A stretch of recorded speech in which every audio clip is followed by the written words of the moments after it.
नमस्कार। आज का जो हमारा विषय यह है हाथ की रेखाएं।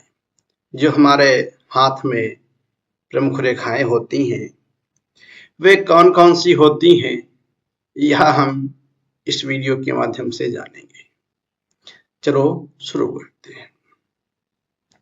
जो ये आपको सर्वप्रथम हम बता देते हैं ये अंगुलियां कौन कौन सी होती हैं।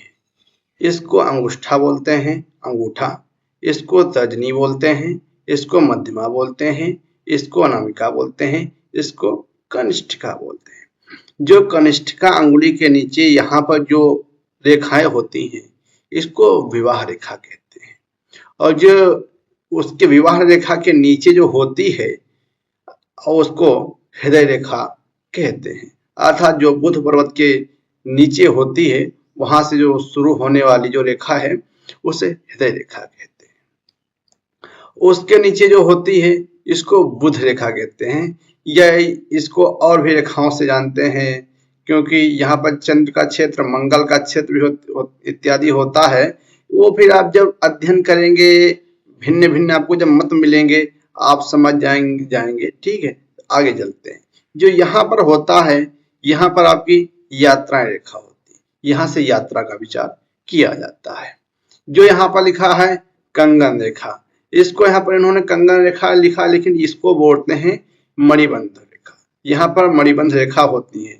ठीक है, फिर यहाँ प्रमुख रेखा, अर्थात इसको हृदय रेखा बोले तो इसको मस्तिष्क रेखा बोलते हैं। जो वाली रेखा होती है इसको मस्तिष्क रेखा बोलते हैं। इससे दिमाग का विचार किया जाता है। अर्थात आप जो कोई कार्य करते हो आप पुश करके करते हैं या आप हल्ला डाल के करते हैं, इत्यादि प्रकार से समझना चाहिए। फिर आती है जीवन रेखा। यह जो जीवन रेखा है इससे आयु का विचार, अर्थात सुख दुख, अर्थात कब आपका स्वास्थ्य कैसा रहेगा, आपकी आयु कितनी, इत्यादि प्रकार के बहुत सारे एक ही रेखा से विचार किए जाते हैं। फिर आती है सूर्य रेखा। जो सूर्य के पर्वत के नीचे जो ये रेखा होती है, वाली दिख रही है, इसको सूर्य रेखा बोलते हैं।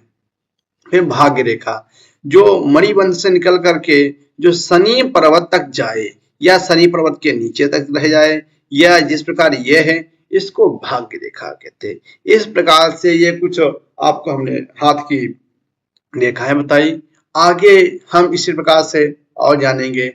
यदि आपको हमारी वीडियो अच्छी लगी हो तो इसको लाइक और हमारे पेज को फॉलो अवश्य करें। यदि आपका कोई प्रश्न है तो आप कमेंट के माध्यम से पूछ सकते हैं, आपको अवश्य बताया जाएगा। नमस्कार।